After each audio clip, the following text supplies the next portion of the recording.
This is the HK8 Pro.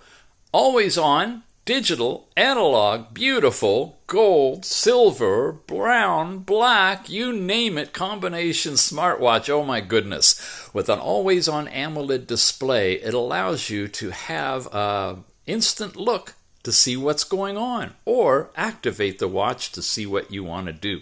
You got do not disturb, brightness level settings. You have a slide out tab that shows you the most recent apps you've used, the temperature in your area or whatever area you set in the app, and access to your phone through your watch for making phone calls.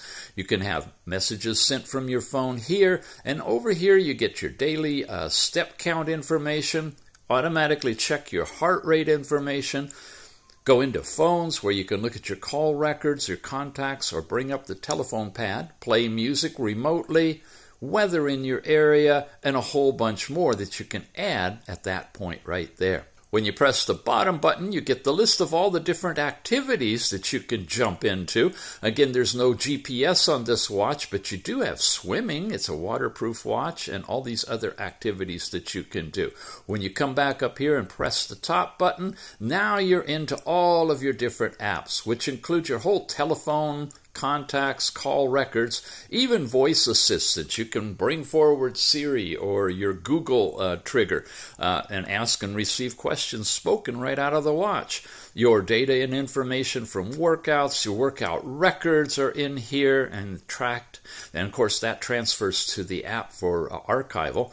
Heart rate, sleep, blood pressure, and blood oxygen are all available. Weather, female cycle information is even maintained and reported in your watch. You got stopwatch, timers, alarm clocks. It's all here. It's a really nice smartwatch. This one comes with two bands. There's different options. This nice leather removable band. You got microphone, speakers, two knobs, and the top one will let you change watch faces as well. It's a really sweet one. This is the HK8 Pro. Check it out.